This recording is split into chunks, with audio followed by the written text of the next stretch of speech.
Hai, tanggal 15 Desember kosong nggak? Kosong. Jangan lupa tanggal 15 Desember GB Pujadana Perum akan mengadakan prenatal di Auditorium Universitas Nasional pukul 4 sore. Jangan lupa ajak teman-teman, keluarga, dan kerabat kalian ya. Sampai jumpa.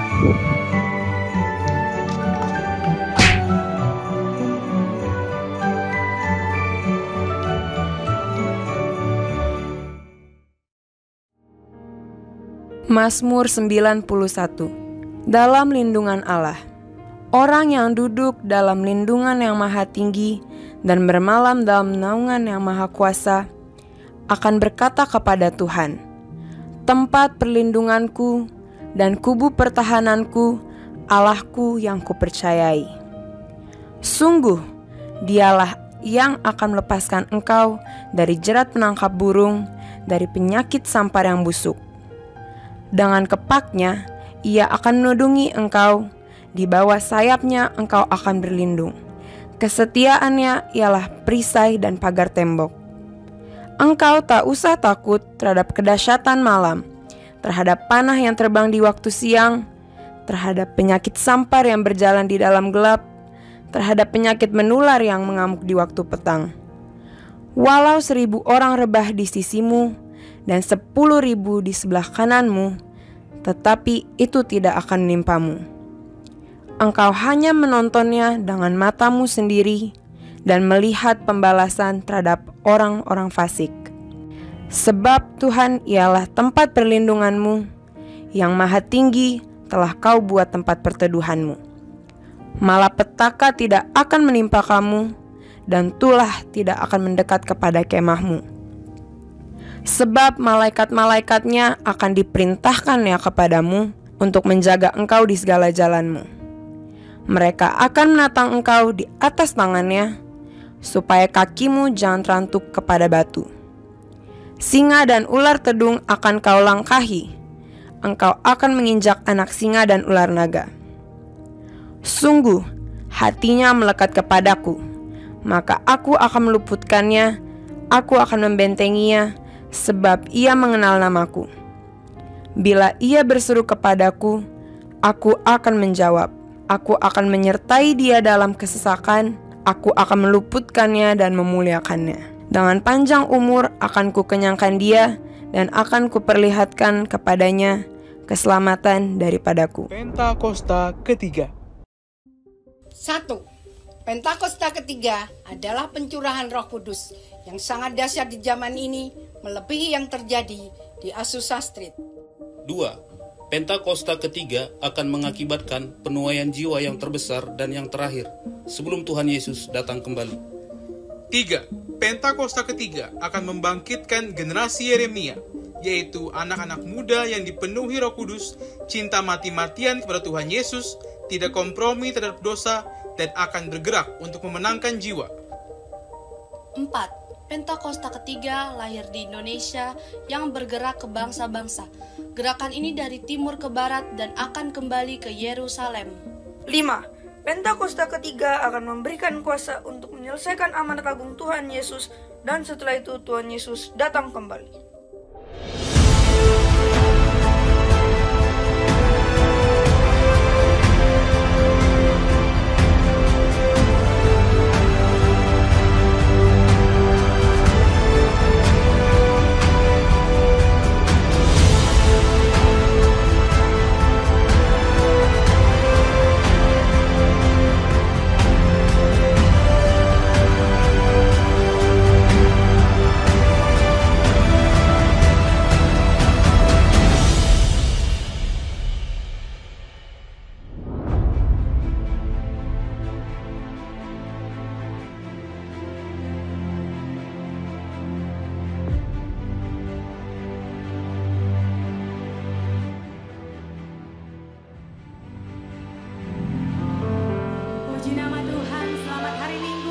saudara yang dikasihi Tuhan. Shalom.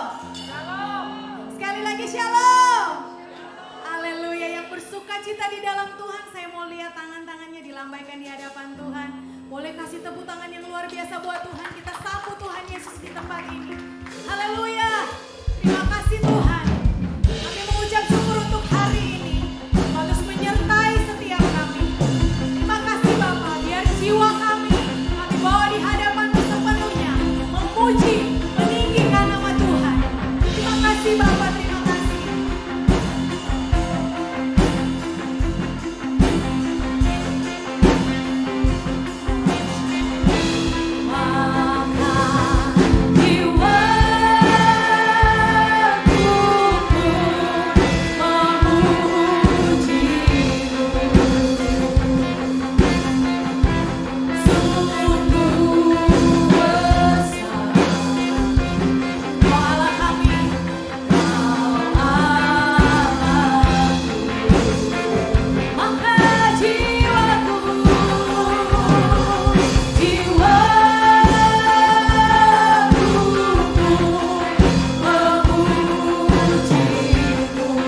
Pujilah nama yang kudus. Kau Engkau yang luar biasa. Maka jiwaku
Tuhan, kami bersyukur Tuhan buat siang hari ini Tuhan. Sungguh kasih-Mu nyata buat setiap kami. Sampai hari ini Tuhan kami boleh ada, beribadah, bersekutu di rumah-Mu Tuhan. Itu semua karena kasih dan kebaikan-Mu buat setiap kami Tuhan. Terima kasih Roh Kudus. Sungguh kami bersuka cita Tuhan atas kebaikan-Mu Tuhan. Saat ini Tuhan kami memangkat doa-doa kami Tuhan. Untuk para pemimpin kami Tuhan di tempat ini Tuhan Yesus. Dari yang tertinggi Pastor Niko Tuhan, Gembala rayon kami Tuhan, Bapak Pendeta Johannes Raja Guguk Tuhan Yesus. Kiranya Tuhan berkati Tuhan Yesus. Berikan mereka hikmat kebijaksanaan untuk memimpin setiap kami Tuhan. Pelayanannya Tuhan berkati dimanapun Kau tempatkan setiap mereka Tuhan. Perlengkapi lebih dan lebih lagi Bapa. Biar setiap orang yang dilayani Tuhan terberkati Tuhan melalui pelayanan mereka. Terima kasih Tuhan Yesus, terima kasih Roh Kudus. Kami tak lupa berdoa untuk pemimpin kami di tempat ini Tuhan.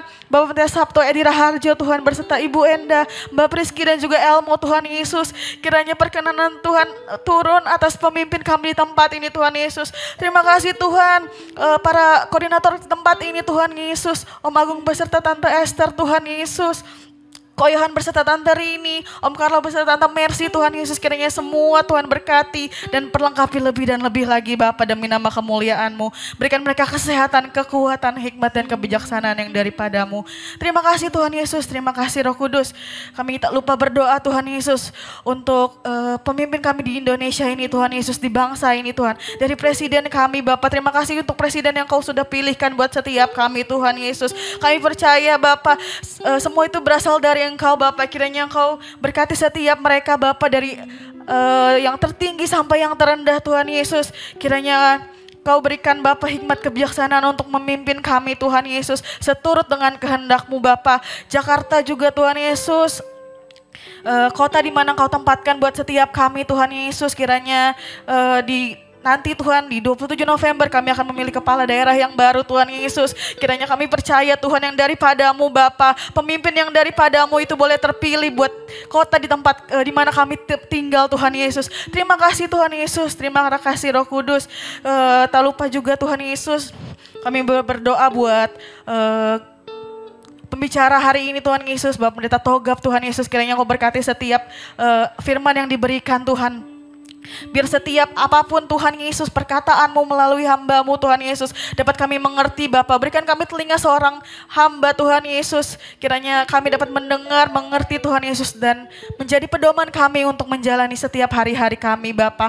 Terima kasih Tuhan Yesus, terima kasih Roh Kudus. Tak lupa juga kami berdoa bagi generasi muda Tuhan Yesus. Kami mau berdoa buat generasi muda Bapa di akhir-akhir ini Tuhan Yesus. Di dunia yang semakin jahat ini Tuhan, kami percaya Tuhan Yesus, anak-anak muda semakin hari semakin banyak yang dipulihkan Tuhan. Diberkati Bapa, semakin hari semakin ada di dalam Engkau Tuhan Yesus. Jangan biarkan mereka jauh dari Engkau Tuhan. Kiranya semakin hari Bapa semakin banyak anak-anak muda yang cinta mati-matian akan Engkau Tuhan. Tidak kompromi terhadap dosa Tuhan. Untuk menyelesaikan agar amanat agungmu Tuhan Yesus di akhir zaman ini Bapa. Sebelum Kau datang yang kali kedua Tuhan. Terima kasih Bapa, terima kasih Roh Kudus, berkati ibadah kami. Dari awal pertengahan sampai akhirnya Bapa, kiranya urapan-Mu, kuasa-Mu Bapa mengalir atas setiap kami jemaat bertempat ini. Terima kasih Tuhan. Tiba saatnya kami mau berdoa Tuhan Yesus buat anak-anak sekolah minggu kami. Mari Bapak Ibu Saudara, sekali lagi kita angkat tangan kita mau berdoa buat anak-anak kita.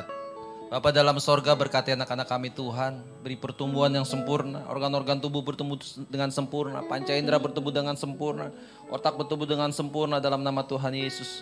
Anak-anak kami akan bertumbuh menjadi anak yang pintar, anak yang cerdas, anak yang mempermuliakan nama Tuhan dalam kehidupannya Tuhan. Berkati kemanapun anak-anak kami melangkah Tuhan, pimpin dalam nama Tuhan Yesus. Tutup bungkus dengan kuasa-Mu, hindari mereka dari segala yang jahat, bahkan orang-orang jahat sekalipun Tuhan. Kami berdoa dari masa kecil mereka Tuhan, roh yang takut akan Tuhan turun dalam kehidupan mereka, memimpin mereka Tuhan. Sehingga mereka bukan saja bertumbuh secara jasmani, tapi mereka juga bertumbuh secara rohani Tuhan. Berkati dalam nama Yesus, berkati orang tua yang sudah bersusah payah untuk membawa anak-anak datang kepada Tuhan. Berkati kehidupan keluarga yang ada Tuhan, tolong Tuhan. Tuhan pimpin dalam nama Yesus. Tuhan pimpin orang tua, berkati lumbung mereka, berkati apapun yang mereka usahakan. Tuhan jadikan berhasil dan beruntung dalam nama Tuhan Yesus. Tuhan terima kasih, Tuhan terima kasih, Engkau begitu baik Bapa. Kami juga berdoa buat kakak-kakak yang akan mengajar. Tuhan beri hikmat, Tuhan yang pimpin. Berikan hati-Mu lebih lagi Tuhan. Terima kasih, kami berdoa buat keluarga-keluarga yang merindukan keturunan. Dalam nama Tuhan Yesus. Tuhan berikan keturunan yang terbaik dalam nama Tuhan Yesus. Bukakan kandungan yang ada Tuhan. Bahkan kami berdoa untuk ibu-ibu yang sedang mengandung. Beri kekuatan, kesehatan dalam nama Tuhan Yesus. Terima kasih Engkau baik buat setiap kami semua. Dan kami siap untuk lebih lagi masuk dalam hadirat-Mu dalam nama Tuhan Yesus. Kami berdoa, yang siap sama-sama katakan. Amin. Haleluya.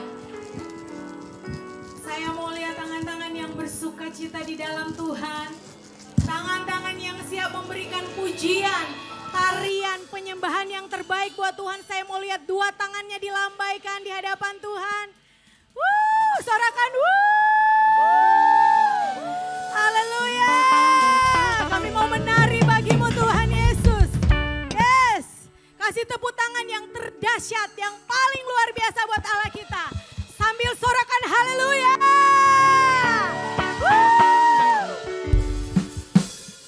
Kami mau menari buat-Mu Tuhan.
boleh sambil sorakan.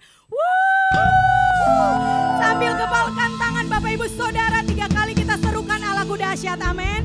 3, 2, 1. Allahku dahsyat. Allahku dahsyat. Allahku dahsyat. Haleluya.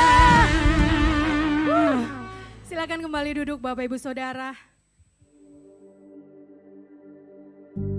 Shalom saudara, bersaksi atau menginjil adalah kehendak Tuhan atas setiap kita.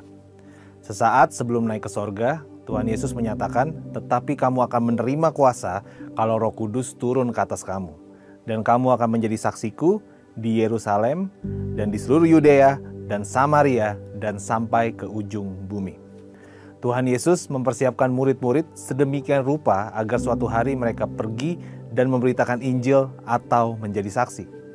Orang-orang di seluruh dunia membutuhkan Injil, yaitu berita mengenai keselamatan dalam Tuhan Yesus. Ketika murid-murid dibaptis Roh Kudus dalam peristiwa Pentakosta, mereka tahu bahwa saatnya tiba bagi mereka untuk menjadi saksi. Dan baptisan Roh Kudus membawa perubahan di dalam kehidupan mereka. Ada 3 perubahan yang terjadi pada murid-murid Tuhan setelah mereka dibaptis Roh Kudus. Perubahan yang pertama adalah bergerak dengan kuasa. Tuhan memperlengkapi mereka dengan kuasa dari tempat yang maha tinggi, yang berasal dari kehadiran Roh Kudus. Kuasa inilah yang memampukan mereka untuk mempraktikkan apa yang mereka pelajari.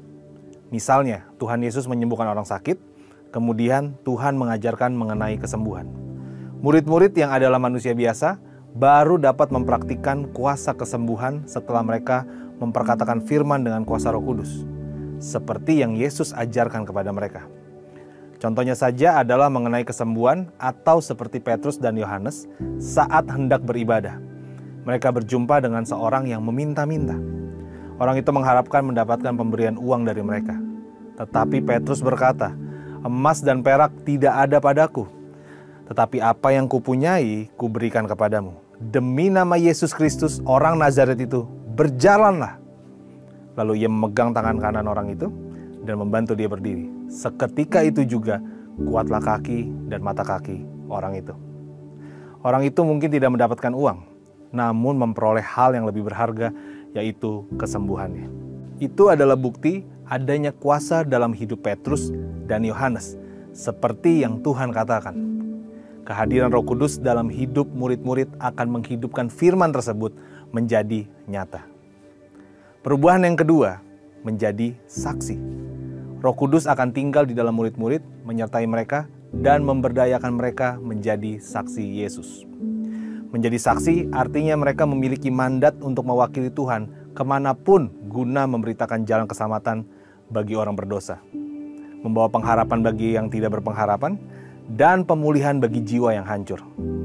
Tuhan memerlukan orang-orang yang penuh firman dan penuh Roh Kudus untuk bersaksi dan mendeklarasikan Yesus, declare Christ, serta menampilkan hidup yang diubahkan Kristus, display Christ. Namun, sebenarnya, apa sih pentingnya penginjilan dilakukan oleh orang yang penuh dengan Roh Kudus? Mengapa harus penuh dengan Roh Kudus? Setidaknya ada 2 alasan. Alasan yang pertama, pertobatan hanya terjadi dari dan oleh Roh Kudus. Tuhan Yesus mengatakan dalam Yohanes 16 ayat ke-8 sampai ke-11, "Dan kalau Ia datang, Ia akan menginsafkan dunia akan dosa, kebenaran dan penghakiman akan dosa karena mereka tetap tidak percaya kepadaku. Akan kebenaran karena aku pergi kepada Bapa dan kamu tidak melihat aku lagi. Akan penghakiman karena penguasa dunia ini telah dihukum." Ketika seseorang dipenuhi Roh Kudus menyampaikan pesan Tuhan, maka orang berdosa akan diinsafkan dari dosa dan bertobat. Alasan yang kedua, tanpa dipimpin Roh Kudus, orang tidak dapat secara tepat mengenali Yesus dan mengakui sebagai Tuhan. Pertolongan Roh Kudus pada saat menginjil akan menghasilkan pertobatan sejati. Rasul Paulus menulis dalam 1 Korintus 12 ayat yang ketiga, "Karena itu aku mau meyakinkan kamu bahwa tidak ada seorang pun yang berkata-kata oleh Roh Allah dapat berkata, terkutuklah Yesus. Dan tidak ada seorang pun yang dapat mengaku Yesus adalah Tuhan selain oleh Roh Kudus." Oleh sebab itu, orang berdosa akan diselamatkan ketika mendengar dan mempercayai pesan Injil yang disampaikan oleh saksi Tuhan, karena Roh Kudus bekerja melaluinya. Perubahan ketiga yang terakhir yang dilakukan oleh Roh Kudus adalah membuat murid menjadi berani. Melaksanakan tugas bersaksi sampai ke ujung bumi dengan berbagai tantangannya memerlukan keberanian yang tinggi. Para murid harus menembus batasan-batasan mereka dan melangkah ke dunia baru yang belum mereka ketahui. Dasar keberanian mereka adalah firman dan Roh Kudus. Dan sejarah telah membuktikan bahwa para murid tidak undur memberitakan Injil meskipun mengalami aniaya dan kematian. Namun mereka tidak undur. Mereka memiliki keberanian sebagai buah dipenuhi oleh Roh Kudus yang menghasilkan keberanian. Ketika murid-murid di Yerusalem diancam dan ditekan agar tidak memberitakan nama Yesus, mereka justru berdoa kepada Tuhan. Dan sekarang, ya Tuhan, lihatlah bagaimana mereka mengancam kami dan berikanlah kepada hamba-hambamu keberanian untuk memberitakan firman-Mu. Bukannya berhenti, mereka justru minta keberanian untuk terus menginjil. Dalam situasi tertekan, berhenti menginjil bukanlah solusi. Sebaliknya, kita harus meminta keberanian dari Roh Kudus untuk terus menginjil. Setiap murid Kristus memerlukan baptisan Roh Kudus. Bahkan ketika mereka terpaksa melarikan diri dan tersebar ke kota-kota lain, mereka terus memberitakan Injil dengan berani dan banyak jiwa diselamatkan. Everyone, visi tahun 2033 adalah semua orang akan mengalami perjumpaan yang otentik dengan Tuhan melalui kuasa dan kehadiran Roh Kudus. Artinya akan terjadi penuaian jiwa yang terbesar sebelum Tuhan Yesus datang untuk kedua kalinya. Kita tidak dapat menginjil dengan mengandalkan pada kekuatan sendiri atau pengalaman keberhasilan kita. Semua itu hanyalah terbatas. Kita harus merindukan kehadiran Roh Kudus dalam hidup kita agar memiliki kuasa dan keberanian memberitakan Injil kepada semua orang. Pertanyaannya, kapan terakhir saudara menginjil? Do it now. Saudara, untuk penjelasan lebih lengkap dari tim teologi kami, silakan buka link yang ada di atas atau scan QR Code yang tersedia. Tuhan Yesus memberkati.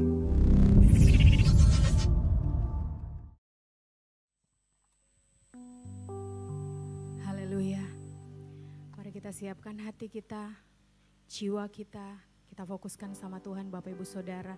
Mari kita sama-sama berikan yang terbaik melalui penyembahan kita. Dengan segenap hati, dengan segenap kekuatan, dengan segenap jiwa. Mari menyembah Tuhan bersama-sama Bapak Ibu Saudara. Terima kasih Tuhan, Engkau penolong yang sempurna. Engkau penolong yang luar biasa atas hidup setiap kami. Terima kasih Tuhan Yesus. Ku akan baik-baik saja. Karena Engkau Yesus, sumber kuatku, percaya semua akan indah pada waktunya. Aku akan baik-baik saja. Ku akan baik-baik saja. Mari kita belajar pujian ini Bapak Ibu Saudara. Biar ini adalah iman kita kepada Tuhan. Yes, amin. Percaya semua akan indah pada waktunya. Aku akan baik-baik saja. Kasih tepuk tangan buat Allah kita. Aku ada di dalam anugerah-Mu. Meski berat bebanku, meski besar masalahku, apapun tantangan yang aku hadapi, aku percaya dan tetapkan percaya.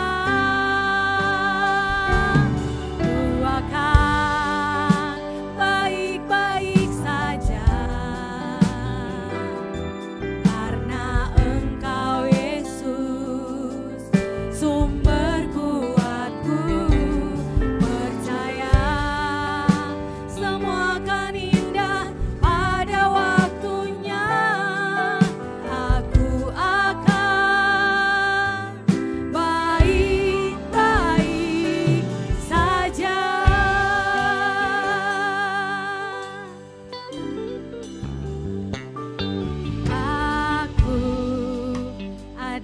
di dalam anugerah-Mu. Meski berat bebanku, meski besar masalahku, apapun tantangan yang aku hadapi, aku percaya dan tetapkan percaya. Ku akan baik-baik saja, karena Engkau Yesus sumber kuatku. Percaya semua akan indah pada waktunya. Aku akan baik-baik. Ku akan baik-baik saja, karena Engkau Yesus sumber kuatku. Percaya semua akan indah pada waktunya. Aku akan baik-baik saja. Berulang-ulang Kau menolong, berulang-ulang Kau membuatku melihat mujizat-Mu masih ada bagiku. Anugerah-Mu tak pernah tinggalkanku.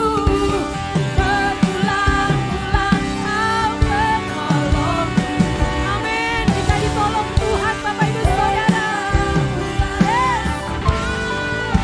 Melihat anugerah-Mu, yes, ada bagiku. Anugerah-Mu tak pernah. Sekali lagi berulang-ulang. Berulang-ulang Kau menolongku. Berulang-ulang Kau membuatku melihat mujizat-Mu masih ada bagiku. Anugerah-Mu tak pernah tinggalkanku.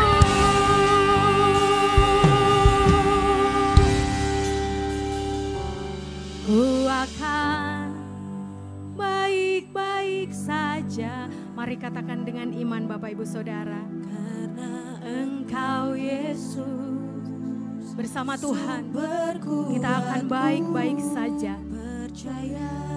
Kita akan baik-baik saja saat kita mengandalkan Tuhan, Bapak Ibu Saudara. Amin. Aku akan baik-baik saja. Ku akan baik-baik saja. Amin. Karena Engkau Yesus sumber kuatku. Percaya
Kami percaya Engkau Tuhan yang luar biasa ada setiap pribadi kami masing-masing Tuhan.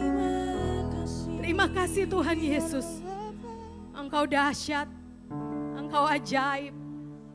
Terus mengingatkan setiap kami, pertolongan-Mu selalu setiap saat bagi setiap kami. Terima kasih Tuhan Yesus. Berkali-kali Kau menolong, berkali-kali Kau kuatkan, dalam rasa sakit Engkau ada, Yesus setia. Berkali-kali Tuhan, berkali-kali Kau menolong, berkali-kali Kau kuatkan, dalam lembah kelam Engkau ada, Yesus setia. Si tepuk tangan buat Allah kita yang setia.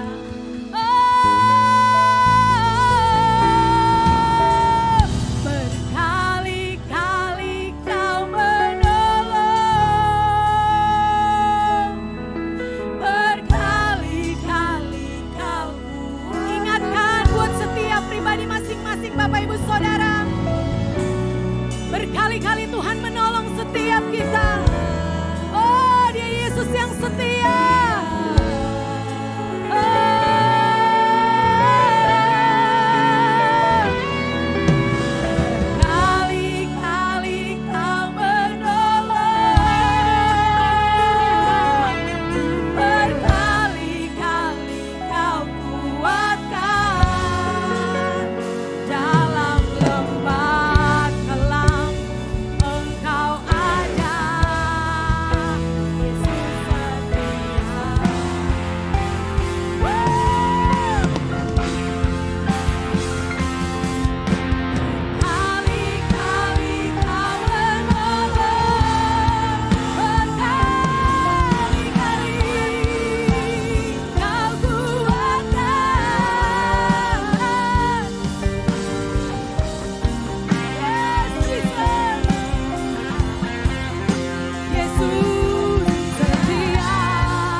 Dalam lembah Engkau ada, Yesus setia. Sekali lagi dengan iman katakan, dalam lembah Engkau ada, Yesus setia.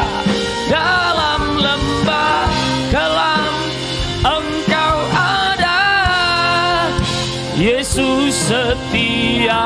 Tepuk tangan yang paling meriah buat Rajamu. Haleluya. Haleluya.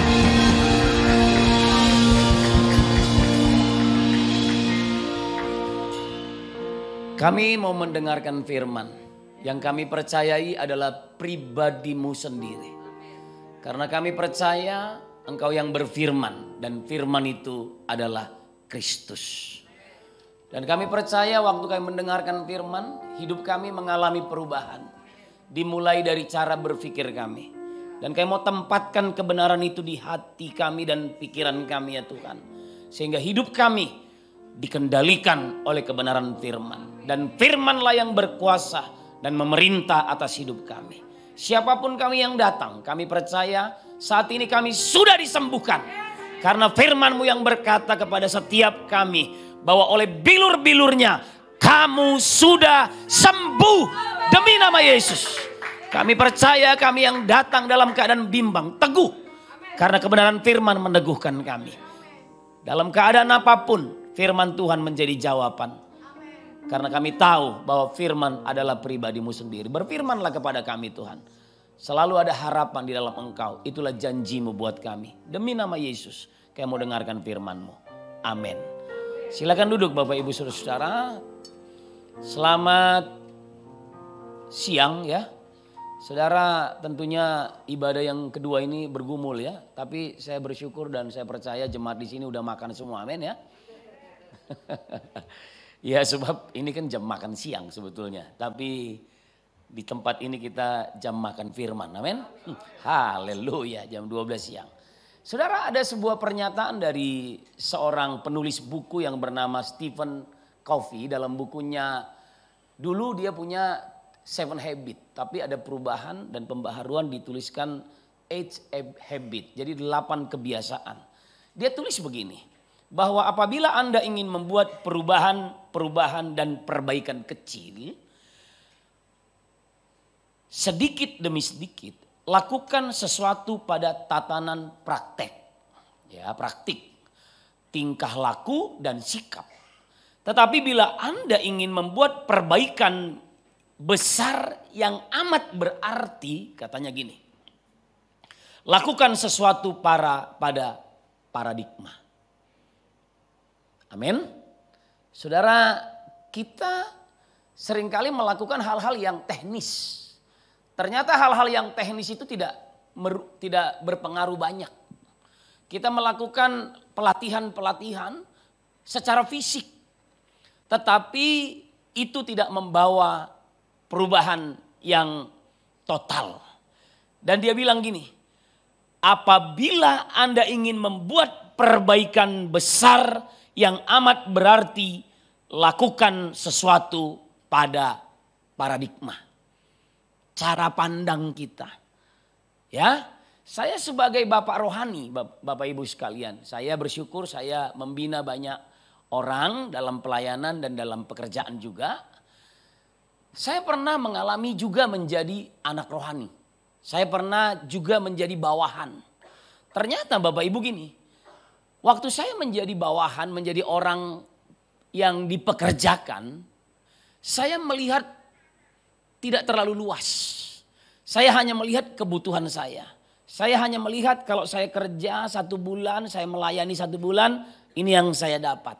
Saya nggak berpikir untuk orang-orang yang ada bersama-sama dengan saya. Tapi begitu saya diangkat jadi pemimpin, naik jadi pemimpin, bahkan jadi bapak rohani, saya naik tingkatnya. Kalau tadi saya ada di level 1, pandangan saya itu banyak terbatas. Tetapi begitu saya diangkat lebih tinggi, misalnya di sebuah apartemen gitu ya. Kita ada di lantai 5 dengan di lantai 30, paradigmanya sangat berbeda. Kalau kita ada di lantai 1, yang kita lihat cuma pagar rumah. Ataupun pohon-pohonan yang terdekat dengan kita. Tetapi begitu kita naik ke lantai 30, paradigmanya jadi berubah. Semuanya jadi bisa kelihatan. Nah, sebagai bapak rohani, saya bisa melihat kebutuhan-kebutuhan anak-anak rohani saya.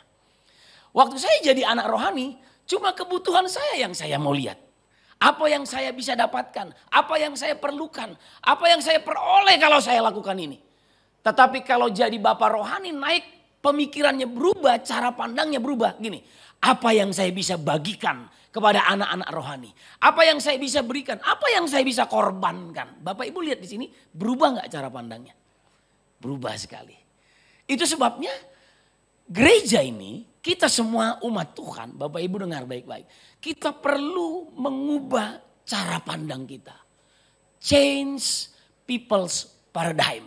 Nah, saudara-saudara, itulah fungsi gereja. Gereja harus berpengaruh untuk mengubah bangsa ini. Dan perubahan bangsa ini dimulai dari perubahan jemaat di tempat ini. Dan perubahan jemaat ini, paradigma jemaat ini, itulah yang bisa mengubahkan cara pandang perubahan akan terjadi atas negeri ini. Nah, itu sebabnya kalau mau terjadi perubahan yang besar, dimulai dari sini. Cara pandang harus berubah, paradigma harus berubah. Makanya di dalam Alkitab nanti saya akan bahas banyak. Dibilang dalam Roma pasal 12 ayat yang kedua. Tetapi berubahlah oleh pembaharuan budimu, akal budimu, pikiranmu. Supaya kamu dapat membedakan manakah kehendak Allah, apa yang baik, yang berkenan kepada Allah dan yang sempurna. Saudara dengar baik-baik, level kita sempurna. Ya, saudara, Tuhan melihat Bapak Ibu semua di sini sempurna.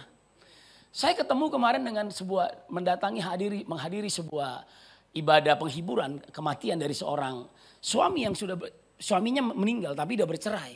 Jadi anaknya bersaksi, keluarga kami nggak sempurna. Saudara, waktu saya diberikan untuk speech, memberikan sedikit kata-kata, saya bilang gini, nggak ada yang nggak sempurna. Keluarga ini di mata Tuhan sempurna. Memang perceraian terjadi. Kenapa? Karena ketidaktaatan.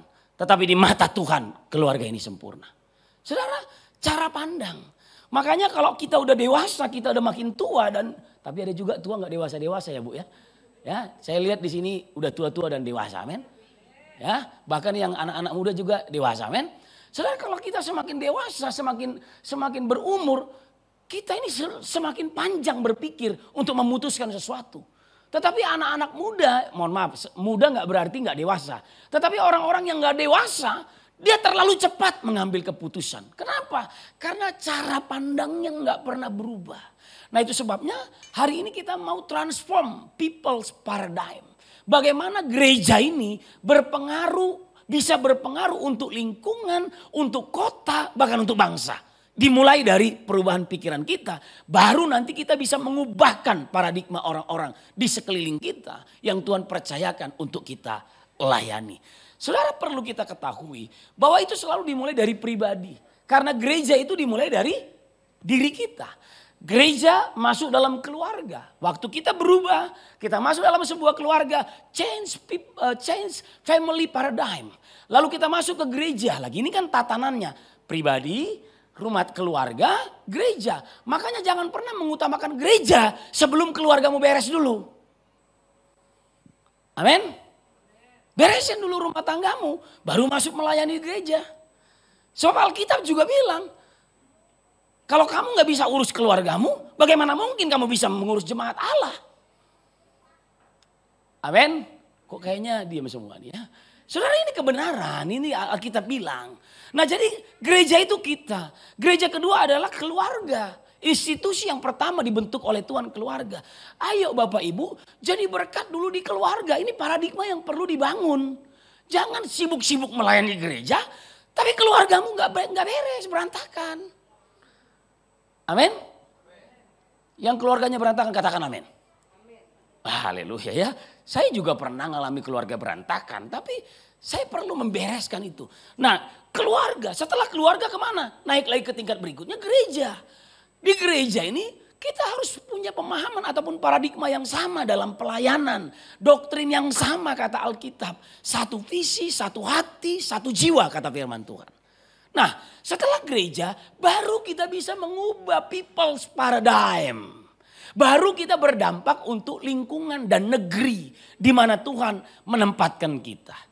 Jadi Bapak Ibu, transforming people's paradigm dimulai dari mana?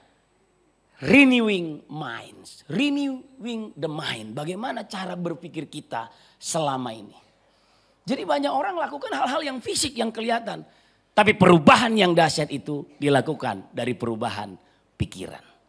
Nah saudara, dalam Kisah Rasul pasal yang kedua, ayat 41 sampai 42 dibilang gini. Saudara supaya lihat apa yang dilakukan jemaat mula-mula sehingga mereka mengalami perubahan pikiran. Dikatakan demikian. Orang-orang yang menerima perkataannya itu memberi diri dibaptis. Dan pada hari itu jumlah mereka bertambah kira-kira 3.000 jiwa. Dengar ini dia. Mereka apa katanya? Bertekun dalam pengajaran rasul-rasul dan dalam persekutuan. Dan mereka selalu berkumpul untuk memecahkan roti dan berdoa. Saudara, kita berpikir pelatihan-pelatihan yang mengubahkan hidup kita. Tidak Bapak Ibu. Nah Alkitab berkata dengan jelas tadi. Jemaat mula-mula itu mengalami pertambahan jiwa-jiwa. Tapi dimulai dari mana? Mereka bertekun dalam pengajaran. Saudara, tadi pagi saya udah bilang. Jangan kejar mukjizat. Jangan kejar pengurapan. Kalau kita diajar, kita dididik untuk hidup benar, kita belajar bersama-sama mempraktekkan taat kepada firman. Saudara nggak usah minta-minta pengurapan. Bahkan dengar baik-baik. Nggak perlu kita mengadakan ibadah-ibadah pengurapan. Pengurapan akan turun. Tapi bukan nggak boleh melakukan ibadah pengurapan. Boleh nggak? Boleh. Tapi ada banyak orang datang tiap minggu, tiap bulan dalam ibadah-ibadah pelayan, katanya pengurapan para pelayan. Tapi hidupnya nggak berubah-berubah tuh. Kenapa? Karena nggak taat. Nah, Alkitab bilang bertekun dalam pengajaran rasul-rasul dan dalam persekutuan, dan mereka selalu berkumpul untuk memecahkan roti dan berdoa. Saudara, memecahkan roti itu bicara tentang bagaimana kita bersaksi. Tidak cuma bicara tentang perjamuan kudus. Memecahkan roti itu bicara gini. Ayat firman yang kita baca hari ini roti hidup Bapak Ibu. Waktu kita sharing tentang firman Tuhan. Waktu kita menceritakan tentang Tuhan. Waktu kita berbagi tentang siapa Tuhan kita yang besar. Disitulah kita sedang memecahkan roti. Makanya kemanapun kita pergi, budayanya gini. Duduk dimanapun, di mall manapun, dimanapun engkau pergi. Firman Tuhan bilang gini, baiklah seorang berbicara dan menyampaikan firman Tuhan. Amin Bapak Ibu. Jadi kita nggak boleh ngomong sembarangan. Makanya terjadi pertambahan jiwa, katanya memberi diri dibaptis. Pada hari itu jumlah mereka bertambah kira-kira 3.000 jiwa. Kenapa? Karena bertekun, masuk dalam pengajaran, dalam persekutuan, membagikan firman satu dengan yang lain, dan berdoa. Berdoa itu di belakang, paling belakang Bapak Ibu. So banyak orang berdoa, tapi nggak tekun dalam pengajaran. So banyak orang berdoa, tetapi nggak taat. 1 ons ketaatan lebih berharga daripada 1 ton doa. Pernah dengar statement ini? Ada orang banyak berdoa, jam-jam doanya banyak. Tapi nggak taat. Percuma Bapak Ibu. Tapi kita doa sesekali. Tapi kita taat sama firman. Itu yang lebih penting. Kenapa? Itu didapatkan dari mana? Dari persekutuan. Didapatkan dari mana? Dari kita memecah-mecah roti. Bersaksi satu dengan yang lain. Itu sebabnya kita perlu renewing minds. Memperbaharui pikiran kita Bapak Ibu. Ya, sebab begini. Cara Anda berpikir menentukan cara hidup dan tindakan Anda. Ya, cara Anda berpikir menentukan cara hidup dan tindakan Anda.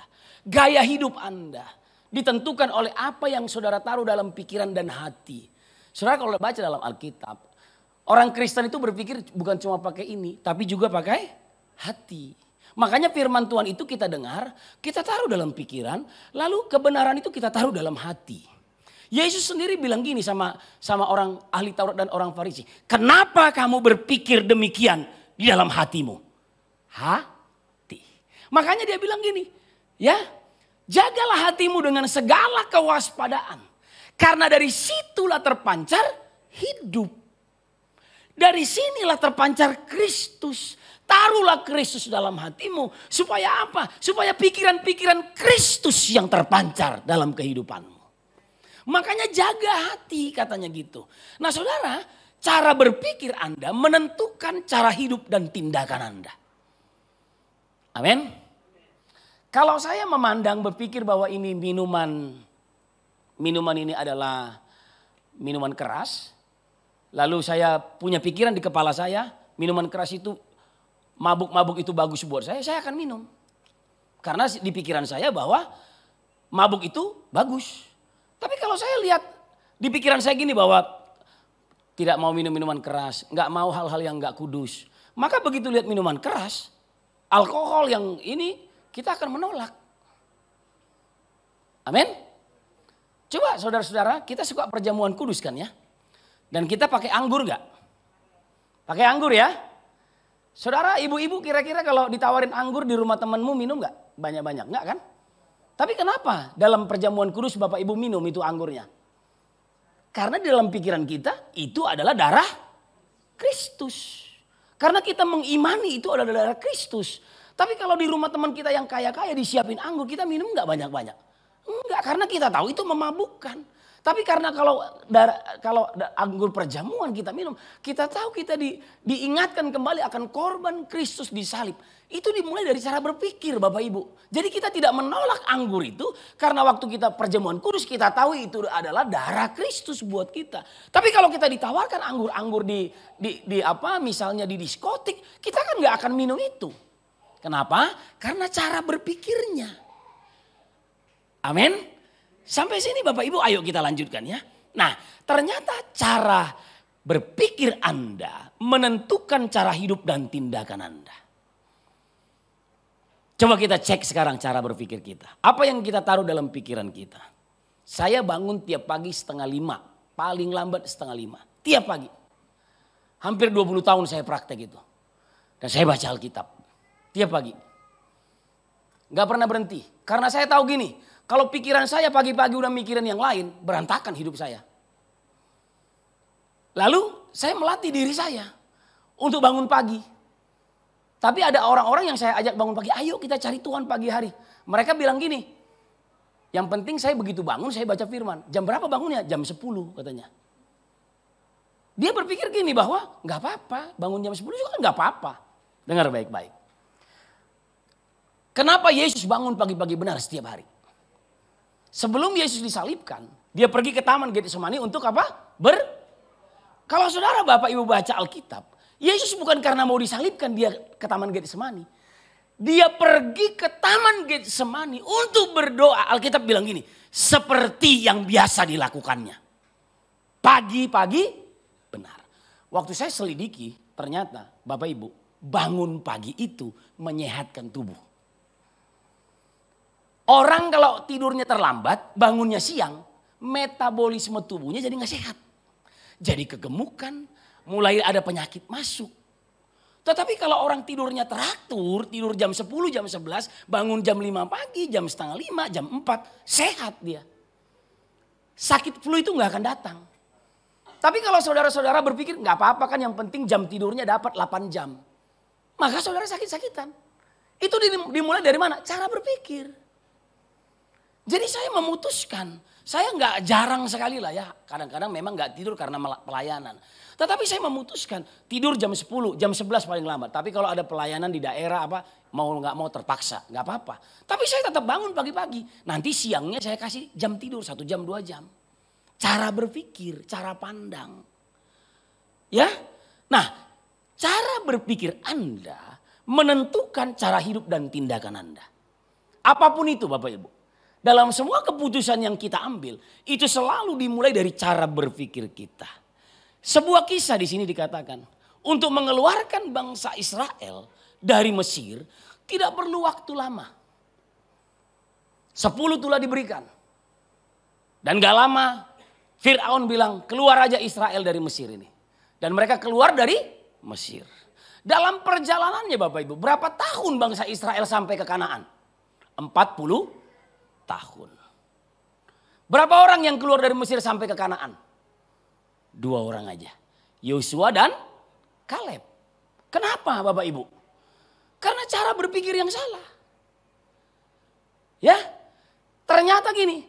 Untuk mengeluarkan mental budak dalam kehidupan bangsa Israel 40 tahun tidak cukup. Mental, cara berpikir budak.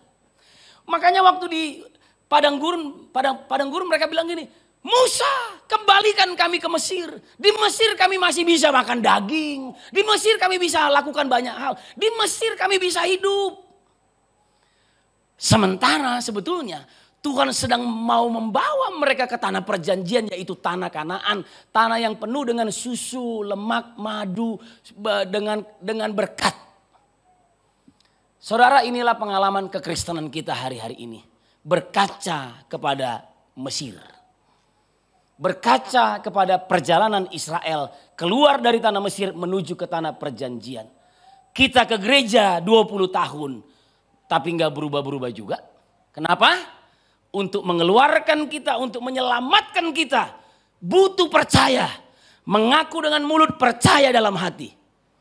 Tetapi untuk mengeluarkan masa lalu kita dari kehidupan kita, kehidupan lama kita, kita perlu membereskan cara berpikir kita. Dan itu hanya bisa dilakukan oleh apa? Oleh firman Tuhan. Saya melayani banyak pria-pria, puluhan ribu pria di negara ini, negeri ini, Bapak Ibu. Dan kami mendapati banyak pria-pria yang gak berubah hidupnya. Bukan karena firman Tuhan gak disampaikan. Tetapi paradigmanya gak pernah berubah. Hidupnya tetap memandang kepada yang lama. Ini yang dilakukan Israel. 40 tahun gak pernah sampai ke tanah perjanjian. Untuk selamat tadi saya bilang. Kita mengaku dengan mulut, percaya dalam hati, kita diselamatkan. Tapi untuk dilepaskan dari perbudakan, Bapak Ibu dengar. Kita perlu mengubah paradigma kita. Makanya Paulus pernah bilang gini dalam kitab Roma. Aku ingin melakukan yang baik. Tetapi yang jahat yang aku lakukan. Kenapa Bapak Ibu? Karena memang Paulus sedang mau belajar berubah. Alam bawah sadarnya belum berubah. Kalau dalam ilmu psikologi didapati gini. 95% kita ini manusia hidupnya itu dikendalikan, didirect oleh alam bawah sadar. Makanya kita bangun pagi kita nggak perlu tanya kita mau ngapain. Kita udah tahu itu semua udah direkam di sini. Alam bawah sadar kita. Ketemu istri ini yang kita lakukan. Kita kan nggak perlu lagi mikir-mikir ngapain ya dengan istri mau ngapain. Nggak ada tuh. Mau sikat gigi pagi-pagi kita nggak bertanya. Mau ngapain dulu ya baru bisa sikat gigi. Enggak, udah langsung masuk kamar mandi, ambil odol, ambil sikat gigi udah selesai. Kenapa? Karena alam bawah sadar. 95% kehidupan kita dikendalikan oleh alam bawah sadar. Masalahnya Bapak Ibu, 70% alam bawah sadar kita sejak kita kecil sampai kita bertumbuh jadi dewasa. Budaya-budaya yang ada dalam kehidupan dunia ini, sistem dunia, 70%-nya kita, alam bawah sadar kita diisi dengan hal-hal yang negatif. Itu sebabnya kalau kita bertemu dengan Yesus, kita perlu mengubah paradigma kita, cara pandang kita. Kalau itu nggak pernah berubah, kita akan mengalami tragis yang dialami oleh Israel. Tidak butuh waktu lama untuk Israel keluar dari perbudakan. Tetapi untuk mengeluarkan cara pikir seorang budak dari pikiran Israel, 40 tahun tidak cukup. Berapa banyak kita hari-hari ini? Kita ke gereja, tapi kita tetap diperbudak. Mohon maaf, oleh kemiskinan, oleh kemalasan, oleh kebodohan. Kita diperbudak Bapak Ibu. Yesus berkata, sudah selesai, tetelestai. Nggak ada yang kurang dalam hidupmu orang percaya, nggak ada. Tapi kita hidupnya diperbudak terus. Tiap bulan urusan kita cuma pusing dengan bayar kontrakan. Kenapa ini terjadi Bapak Ibu? Saya nggak bilang saudara-saudara, saya juga melewati itu. Tapi hari ini kadang-kadang pun saya nggak punya uang. Saya nggak pusing dengan nggak punya uang. Karena miskin atau kaya itu di sini mental. Nggak punya uang itu urusan dompet. Cuma sementara. Tapi kalau kita punya mental pemenang, tadi bagi saya khotbah itu. Mental pemenang, mental orang-orang yang lebih daripada orang-orang yang menang. Kita nggak akan kekurangan. Percaya kepada firman Tuhan, percaya kepada saya. Saya melewati banyak hal itu Bapak Ibu. Dan kalau kita lihat nabi-nabi di Alkitab, para rasul-rasul di Alkitab, Paulus itu di penjara, tapi mentalnya mental pemenang. Kenapa Paulus bisa tulis, kamu lebih daripada orang-orang yang menang. Waktu dia tulis itu dia di penjara Bapak Ibu. Kita lebih dari orang-orang yang menang, dia di penjara. Dia boleh secara fisik ada di penjara, tapi mentalnya mental pemenang. Paradigmanya luas. Itu sebabnya kita harus berdoa, berkumpul bersama-sama, memecah-mecahkan roti dan berdoa. Itu yang mendewasakan kita. Amin Bapak Ibu. Ayo kita berubah. Supaya kita jadi berkat. Changing people paradigm. Gereja ini berhak untuk lakukan itu. Dan itu adalah bagian dari pelayanan di tempat ini. Jangan kita cuma ke gereja tiap minggu. Nanti Natal, Paskah datang lagi. Wah cepat sekali tahun berakhir ya. Kenapa jadi terasa cepat? Karena kita nggak lakukan apa-apa. Tapi kalau kita bekerja, cari jiwa, menginjil, tolong orang. Wih, waktu itu sangat berharga buat kita. Saudara, ayo kita mengerti ini. Banyak hal yang bisa kita kerjakan. Berubahlah oleh pembaharuan pikiranmu. Ya, renewing minds. Ayo jangan terjebak dengan dosa Mesir ya. Dengan dosa Israel. Ayo kita berubah. Di dalam 2 Timotius pasal 3, 1-5 dikatakan demikian. Ketahuilah katanya. Pada hari-hari terakhir ya, akan datang masa yang sukar. Manusia akan mencintai dirinya sendiri. Dan menjadi apa katanya, hamba uang. Mereka akan membual dan menyombongkan diri. Mereka akan menjadi pemfitnah. Mereka akan berontak terhadap orang tua. Dan tidak tahu berterima kasih. Tidak mempedulikan agama. Tidak tahu mengasihi. Tidak mau berdamai. Suka menjelekkan orang lain. Saudara, ini semua ada di gereja gak nih yang diomongin ini? Halo? Saudara, surat ini dikirimkan kepada gereja. Kenapa Paulus tulis surat ini? Supaya gereja bertobat. Dan masalahnya gereja masa kini juga ngalamin ini. Mengingatkan kita kembali. Dia bilang gini. Tidak mengasihi, tidak mau berdamai, suka menjelekkan orang lain. Tidak dapat mengekang diri, garang. Tidak suka yang baik, suka mengkhianat. Tidak berpikir panjang, berlagak tahu. Lebih menuruti hawa nafsu daripada menuruti Allah. Dengar. Secara lahiriah mereka menjalankan ibadah mereka. Tetapi pada hakikatnya mereka memungkiri kekuatannya. Tuhan bilang apa? Jauhilah mereka itu. Ayat ini kan ngomong gini Bapak Ibu. Secara lahiriah mereka menjalankan ibadah mereka. Ini orang Kristen. Secara lahiriah, makanya perubahan jangan di kehadiran Bapak Ibu. Jangan di kehadiran ibadah yang menentukan saudara rohani atau enggak, bukan. Tapi di sininya berubah enggak di pikiran dan hatinya. Makanya ayat ini dituliskan oleh Rasul Paulus kepada Timotius untuk mengingatkan gereja. Sebab banyak orang secara lahiriah mereka beribadah. Tetapi mereka memungkiri kekuatan ibadahnya. Saudara, setiap kali saudara pulang dari gereja, saudara dapat sesuatu enggak? Jangan sampai saudara datang ke gereja, saudara enggak dapat apa-apa. Jangan sampai saudara datang ke gereja, cuma lapor muka sama gembala. Jangan. Sebab ibadah ini punya kekuatan. Ibadah ini penuh dengan mukjizat. Ibadah ini penuh dengan kebenaran. Yang apa? Untuk apa? Mengubahkan hidup kita. Waktu kita pulang dari gereja ini, kita ngalami terobosan. Kita jadi penerobos di luar sana. Itu, ibadah itu penuh dengan kekuatannya. Tetapi Rasul Paulus mengingatkan kepada Timotius. Secara lahiriah mereka menjalankan ibadah mereka. Tetapi mereka memungkiri kekuatannya. Saudara, ini yang terjadi di gereja akhir zaman ini. Ya, dan Alkitab bilang gini. Paulus berpesan kepada Rasul Timotius yang adalah anak rohaninya. Jauhilah mereka itu. Saudara, bersyukur kita ada di Gereja Bethel Indonesia, GBI. Karena saya salah satu pengurus juga dulu dengan Pak Yohan, Bapak Gembala saudara di sini. Kami ini pengurus di Gereja Bethel. Ya, saya teliti baik-baik. Saya nggak mau masuk gereja yang salah. Cek baik-baik doktrinnya, apa yang diajarkan. Jangan sampai salah. Hari ini saya berpesan kepada Bapak Ibu. Jangan terlalu banyak nonton YouTube yang gereja-gereja yang saudara nggak menjadikan rumah. Yang tidak menjadikan, saudara tidak jadikan rumah. Saudara makan dulu makanan rohani di tempat ini. Kalau mau tambahan dikit-dikit bolehlah dari gereja lain. Akhirnya banyak orang bilang gini, oh, bagus ya gereja ini, bagus ya gereja ini. Tapi akhirnya menyesatkan gerejanya sendiri. Saudara, ayo kita kembali. Ya, saya bersyukur kita ada di GBI ini. Gereja Bethel Indonesia.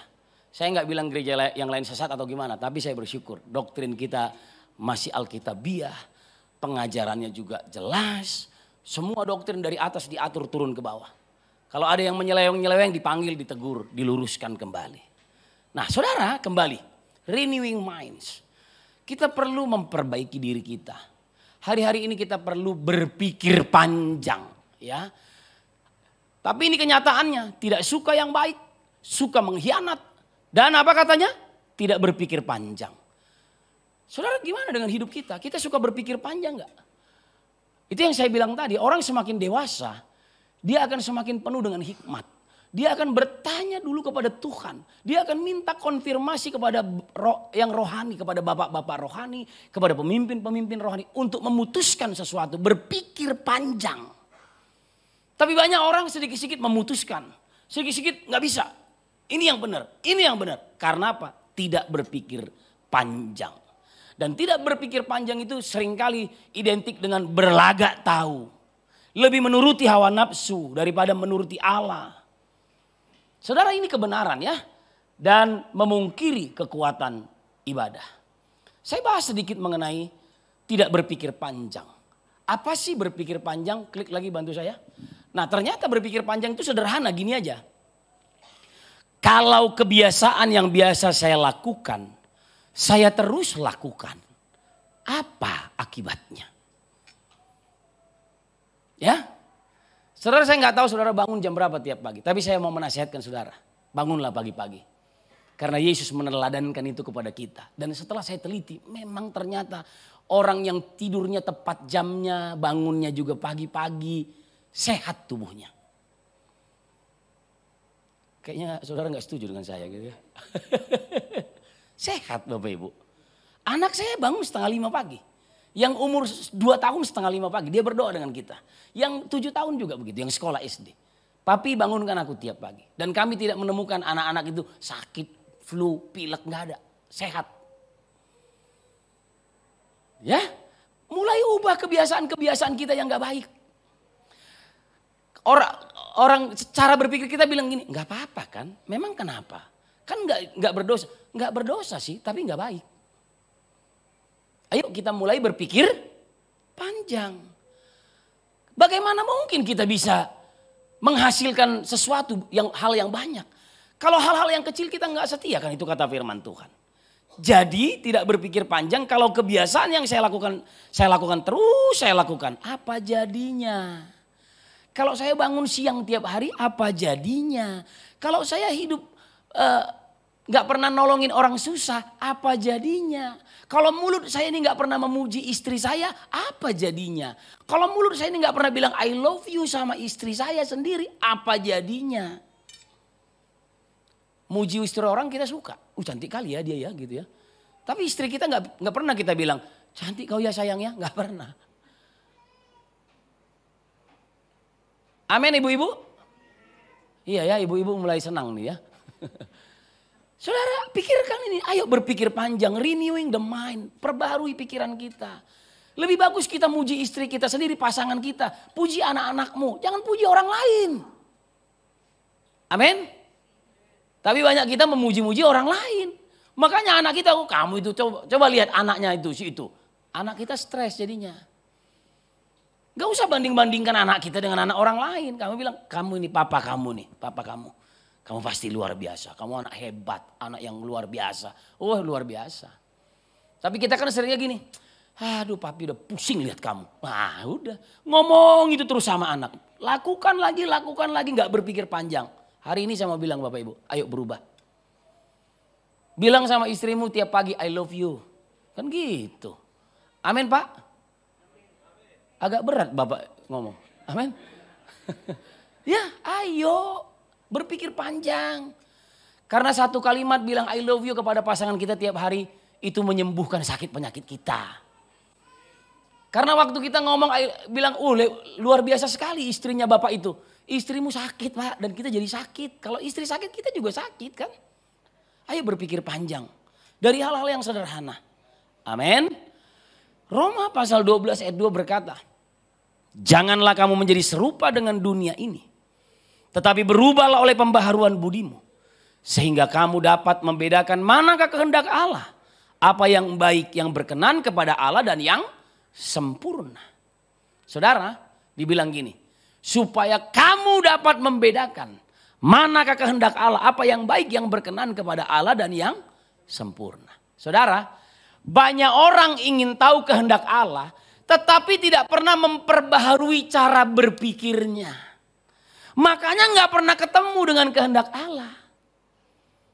Kita masih percaya dengan sistem dunia. Makanya Alkitab bilang tadi, janganlah kamu menjadi serupa dengan dunia ini. Tetapi berubahlah. Kalau ingin tahu kehendak Allah, berubahlah di sini cara berpikirnya. Pembaharuan budi katanya. Berubahlah Bapak Ibu. Dalam bahasa Inggris dikatakan, dalam King James Version dikatakan begini. And be not conformed to this world, but be ye transformed katanya. By the renewing of your mind, that ye may prove what is that good and acceptable and perfect will of God. Nah, saya akan bahas sedikit mengenai conform dan transform. Nah, ternyata Bapak Ibu kalau kita lihat conform dan transform, klik lagi. Ya, saya jelasin, bantu saya ya terus ya. Conform itu sama dengan serupa. Transform itu berubah. Jadi dibilang gini, janganlah kamu menjadi serupa. Tetapi kalau kita lebih dalam lagi, conform dan transform ini sebuah kata yang sangat bertolak belakang. Ya, conform itu bicara tentang setuju. Janganlah kamu setuju dengan dunia ini. Janganlah kamu masuk kepada cara berpikir dunia. Janganlah kamu menyetujui sistem dunia ini. Tetapi berubahlah katanya. Dikatakan gini, form itu bentuk. Con itu conform dari bahasa Latin cum yang berarti di dalam, yang berarti serupa. Artinya gini, ada di dalam bentuk yang sudah disediakan oleh dunia. Janganlah kamu menjadi serupa dengan dunia. Artinya gini, jangan kamu udah di gereja tapi kami menyetujui masuk ke dalam bentuk dunia, sistem dunia, jangan. Pengusaha-pengusaha Kristen banyak gak begitu? Ke gereja tiap minggu. Kasih persembahan di gereja. Tapi pekerjaannya hari-hari sistem dunia. Jadi kaya sih, jadi kaya tapi nggak dari Tuhan. Begitu dia kaya, menderita karena kekayaannya. Ada saudara di sini yang mau kaya terus menderita? Nggak ada. Tapi itulah yang iblis kasih sama kita. Yang dia lakukan. Nah jadi dikatakan gini, janganlah kamu masuk ke dalam bentuk yang sudah disediakan oleh dunia ini. Transform, go beyond, berubah, metamorform, change into another form. Berubah kepada format yang lain, change into another form. Apa yang Alkitab katakan. Amin Bapak Ibu. Jadi berubah. Haleluya. Contoh sederhana, air dalam gelas. Saudara, makanya hati kita harus, kalau bicara tentang 4 macam hati ya, tahu ya. Yang pertama itu penabur itu menabur di tanah hati yang pinggir jalan. Masih ingat gak ini? Lalu tanah berbatu-batu, lalu tanah semak duri. Dan ada tanah yang keempat, tanah yang baik, tanah yang subur. Saudara, kita siapkan tanah hati yang subur. Pikiran otak kita yang benar, hati kita subur. Waktu kita terima firman, maka firman itu akan membentuk kehidupan kita. Jangan setuju dengan apa yang dunia. Dunia ini mau masukkan semua ke kita. Dunia juga berlomba-lomba untuk memasukkan pikirannya ke kita. Tetapi Alkitab, kehadiran saudara di gereja ini juga memasukkan firman ke pikiran kita. Bentuknya harus dipertahankan sesuai dengan Alkitab. Jadi katanya gini, ayo go beyond, berubah, metamorform, change into another form. Yang sesuai dengan kehendak Allah. Jadi jangan ingin tahu kehendak Allah, tetapi gak pernah berubah cara berpikirnya dan hatinya. Makanya gak pernah ketemu dengan kehendak Allah. Orang Kristen tuh kan sukanya gini. Jalan dulu, udah mentok, baru cari Tuhan. Orang Kristen gak gitu. Sebelum jalan, kita tanya Tuhan dulu. Supaya kita gak tabrakan. Katakan amin. Ya, tapi orang Kristen ke gereja ngapain? Gak apa-apa, terobos saja penerobos. Bagus menerobos Bapak Ibu kalau memang gak ada jalan. Tapi kalau masih ada jalannya, kita temukan itu dari Tuhan. Kita tanya Tuhan baru kita jalan. Kita tanya Tuhan baru kita lakukan. Kekristenan hari-hari ini menawarkan terobos-terobos saja. Akhirnya berantakan. Akhirnya perselisihan terjadi dalam jemaat. Keributan di mana-mana. Tapi namanya gereja. Gereja apa itu? Gereja itu bicara tentang kerajaan Allah. Kerajaan Allah itu isinya apa? Sukacita, damai sejahtera, kebenaran. Gereja kan harusnya isinya itu, amin. Tapi gereja urusannya keributan jemaat. Perselisihan antara jemaat.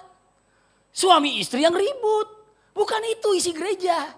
Makanya Bapak Ibu, go beyond to be change into another form. Ayo berubah. Apabila saya lakukan ini terus apa akibatnya? Berpikir panjang. Amin Bapak Ibu. Ayo kita orang Kristen. Kita punya buku yang bisa menjawab semua masalah-masalah kehidupan. Kita punya kitab yang menjawab semua kebutuhan kehidupan manusia di muka bumi ini. Alkitab namanya. Sebelum kita melakukan sesuatu, tanya dulu sama Tuhan. What would Jesus do? Amin. Ayo berubah. Supaya kita jangan cuma urusannya tiap hari di rumah ribut dengan istri. Saya nggak pernah ribut dengan istri saya. 8 tahun pernikahan saya dengan istri. Nggak pernah saya suara keras sama dia. Saya keras kalau di gereja gini ya. Kalau di rumah saya lembut-lembut. Saya nggak mau ribut. Karena gini, kalau saya nggak ada damai sejahtera keluar dari rumah. Kemanapun saya pergi seharian, saya nggak damai sejahtera. Saya nggak mau bikin keribut, melukai hati saya, melukai istri saya nggak mau. Saya mau damai sejahtera. Waktu saya berangkat pagi-pagi dari rumah, waktu saya berangkat pelayanan, saya mau damai sejahtera. Sebab waktu saya damai sejahtera dari rumah, kemanapun saya pergi saya damai sejahtera. Selalu dimulai dari mana? Rumah. Jangan kita hebat di luar, di rumah nggak hebat. Itu ayo pikirin itu. Banyak orang, istri-istri yang bisniswoman juga begitu. Hebat di luar, tapi di rumah nggak hebat. Bisnismen juga gitu. Di luar hebat, di rumah nggak hebat. Untuk apa semuanya itu saudara-saudara? Ayo berpikir panjang, pikir ulang lagi. Amin. Renewing the mind. Berubahlah Bapak Ibu. Ya, saya selesaikan sedikit lagi. 2 Korintus 10:3-5 berkata begini. Memang kami masih hidup di dalam dunia. Tapi kami tidak berjuang secara duniawi.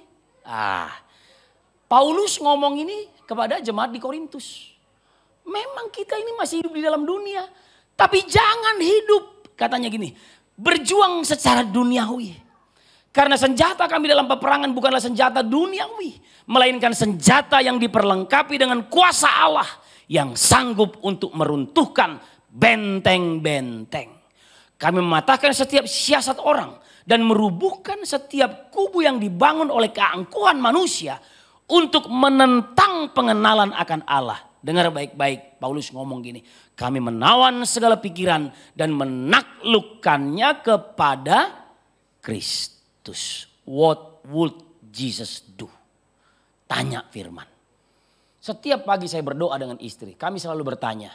Apa yang harus kami lakukan hari ini Tuhan? Kesusahan sehari cukuplah untuk sehari. Apa yang harus kami buat Tuhan hari ini? Kadang-kadang kita ini kan panjar sama Tuhan. Ya udahlah untuk 1 bulan. Untuk 1 minggu gak bisa. Tiap hari harus ketemu Tuhan. Daud bilang apa? 7 kali dalam sehari. Aku memuji Tuhan. Kalau saudara sepupu kita berapa kali sehari? Berapa? 5 kali sehari. Hebat mereka.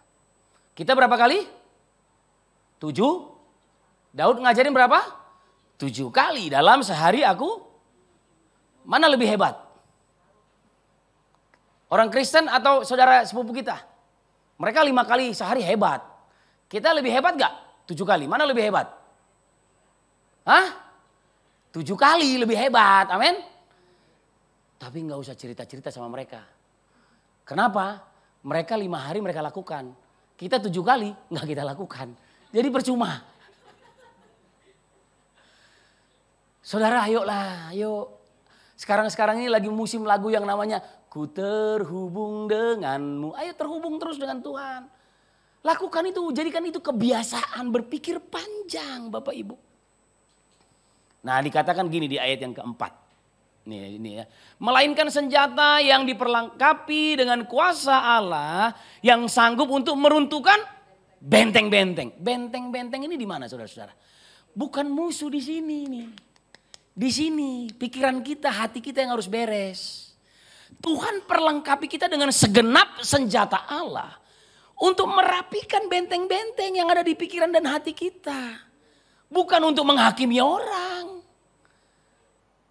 Tapi untuk kita pribadi. Jadi kalau istri saya buat kesalahan, saya nggak marah sama dia. Saya koreksi diri saya. Lalu saya nanti akan ngomong baik-baik, sayang, kayaknya kita harus begini ya. Jangan gini sama istri. Makanya kamu nggak bisa dibilangin sih. Ribut lah. Udah tahu istri nggak bisa kalah. Amin. Ada di sini bapak-bapak yang mau mengalahkan istrinya. Begitu istrimu kalah, kau KO Pak. Ayo kita berpikir panjang. Jadi jangan saling menyalahkan. Amin. Berpikir panjang, renewing the mind, change people paradigm. Keluarga-keluarga di sini harus jadi contoh untuk banyak keluarga di luar sana. Harus jadi teladan, katakan amin. Ya. Dan dibilang gini, kami menawan segala pikiran dan menaklukkannya kepada Kristus. Ayo Bapak Ibu kita mau berubah. Ya. Benteng-benteng diawali dari bata yang disusun. Pemikiran-pemikiran yang dimasukkan dalam pemikiran kita sejak kecil. Akhirnya tidak bisa melihat kehendak Tuhan. Karena benteng-benteng di pikiran tidak mau diperbaharui cara berpikirnya. Di gereja kita harus berubah cara berpikirnya. Makanya berkumpul bersama, memecah-mecahkan roti. Saya pendeta Pak, saya udah dari tahun 2000 saya udah jadi pendeta saya. Tapi saya belajar dari anak-anak rohani, saya memecah-mecahkan roti bersama-sama dengan mereka. Saya ngerti banyak hal dari orang-orang di sekeliling saya, bukan karena saya pintar, enggak. Tapi kenapa? Karena mau memecah-mecahkan roti, sharing firman Tuhan, mendengarkan orang lain. Istri saya juga pendeta. Saya dulu berpikir, saya jauh lebih pintar dari istri saya. Tapi ternyata gini, ada banyak hal yang saya nggak ngerti, yang istri saya ngerti. Amin. Memecah-mecahkan roti. Bapak Ibu suami istri di sini pernah nggak mecah-mecahin roti? Sharing tentang kebaikan Tuhan. Halo? Kayaknya nggak pernah nih gitu ya. Ayolah Bapak Ibu, lakukan dari hal-hal yang sederhana ini dari rumahmu. Renewing minds. Change people paradigm. Makanya banyak orang cinta Tuhan tapi tidak bisa bergerak jauh ke dalam hidup. Karena benteng yang menyelimuti pikiran. Itu sebabnya hari ini saya nggak panjang-panjangin lagi. Make a decision. Buat keputusan bersama-sama hari ini. Ya, buat keputusan. Berpikir panjang Bapak Ibu. Ya, not to conform but to transform. Change into another form.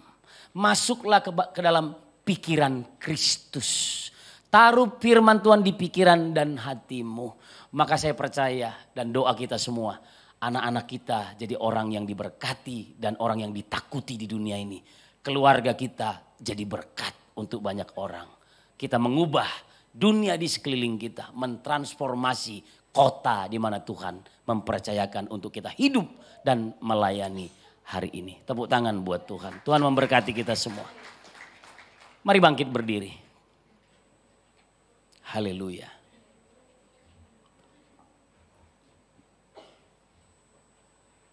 Terima kasih Tuhan. Kita naikkan pujian ini ya. Ku terhubung denganmu. Terima kasih Tuhan. F boleh ya. Iya, ayo tundukkan kepala kita. Terima kasih Tuhan. Ku terhubung denganmu, selalu melekat di hatimu.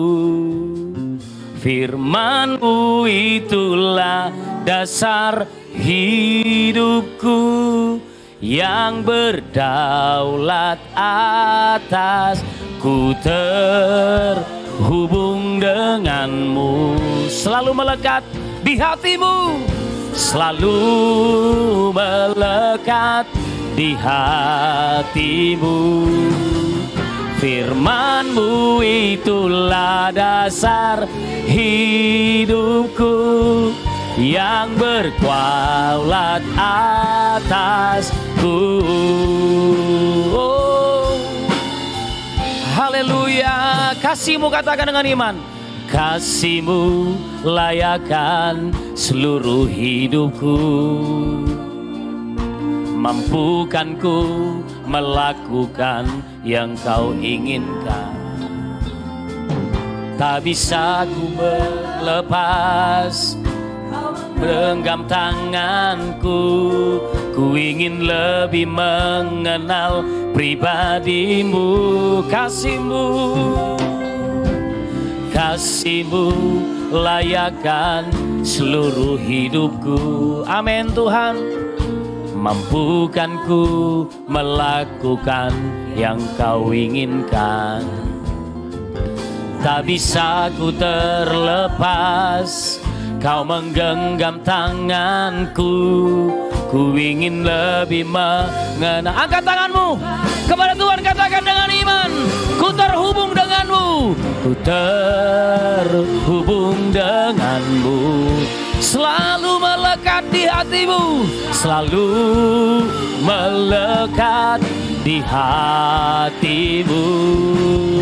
Firman-Mu itulah dasar hidupku yang berdaulat atasku. Oh, ku terhubung denganmu, ku terhubung denganmu.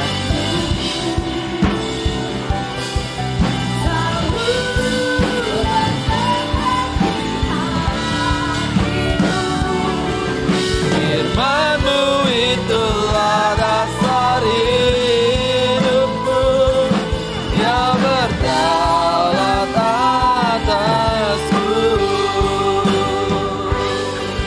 Firman-Mu itulah dasar hidupku yang berdaulat atasku. Mari sekali lagi katakan. Firman-Mu itulah dasar hidupku yang berdaulat atasku. Haleluya, haleluya. Terima kasih Tuhan, terima kasih. Terima kasih buat kebenaran-Mu yang boleh kami dengar. Tapi terlebih lagi kami berdoa Tuhan, Roh Kudus pimpin kami. Bukan saja kami dengarkan, tapi kami lakukan dalam kehidupan kami. Dalam nama Tuhan Yesus kami berdoa. Haleluya. Sama-sama katakan. Amin. Silakan duduk Bapak Ibu Saudara. Puji Tuhan. Kita sudah diberkati oleh hambanya Bapak Pendeta Togap Simanjuntak. Gitu ya. Terima kasih Pak untuk pelayanannya. Tuhan Yesus memberkati. Pelayanan, pengembalaan. Oke Bapak Ibu Saudara, saatnya kita akan memberikan persembahan dan persembahan menggunakan amplop yang tadi Bapak Ibu sudah dapat gitu ya. Mungkin Bapak Ibu bingung kok ada amplopnya dua. Yang pertama memang kita sedang mengumpulkan untuk Natal kita. Jadi kita akan ada Natal bersama-sama di tanggal 15 nanti. Karena itu mari biar kita sama-sama kita berikan yang terbaik ya. Dan bagi Bapak Ibu Saudara yang terbiasa memberikan persembahan persepuluhan atau persembahan umum, Bapak Ibu Saudara juga bisa memberikan di amplop yang satunya. Atau bagi Bapak Ibu Saudara yang ingin cashless, Bapak Ibu Saudara bisa men-scan QR yang ada di depan dengan memberikan keterangan di transfer Bapak Ibu Saudara gitu ya. Ya, jangan lupa Saudara tanggal 15 Desember kita akan merayakan Natal bersama-sama ya. Dan tempatnya bukan di tempat ini tapi di auditorium kampus UNAS, Universitas Nasional ya. Adanya dari sini sebelah mana kita? Sebelah kanan ya? Saya nggak tahu nih kanan kirinya yang mana nih ya. Pokoknya daerah sana arah Family Mart, daerah situ. Salihara betul ya. Jadi jam 4 sore, luangkan waktunya tanggal 15 ya. Dan untuk Natal kita, malam Natal ada juga kita malam Natal di tempat ini.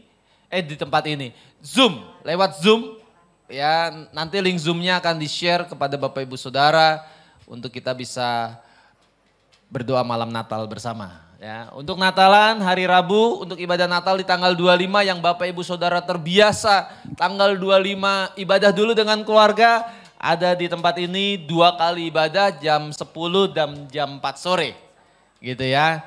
Dan untuk Bapak Ibu yang terbiasa ibadah tutup tahun, kita ibadah dulu di sini jam 4 sore.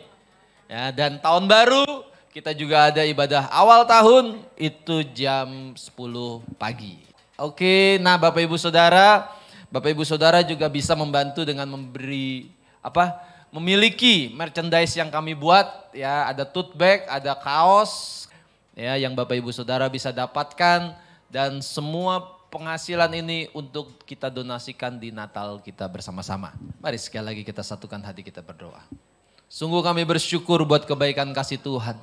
Sungguh kami bersyukur untuk firman Tuhan yang boleh kami dengar Tuhan. Kalau kami harus berubah cara berpikir kami, karena itu akan mengubah cara hidup kami Tuhan. Karena kami harus berdampak di mana kami ada Tuhan Yesus. Terima kasih Tuhan begitu baik buat setiap kami Tuhan. Terima kasih sekali lagi untuk hamba-Mu, Bapak Pendeta Togap Simanjuntak, Tuhan yang terus memberkati dan memimpin kehidupannya Tuhan. Terima kasih Tuhan. Terima kasih untuk jemaat baru yang boleh ada datang beribadah di tengah-tengah kami Tuhan. Kami berdoa Tuhan pimpin, terus satukan kami dalam satu keluarga di GBI Pejaten Aprum ini Tuhan Yesus. Dan terima kasih kalau kami juga diberikan kesempatan untuk kami memberikan persembahan.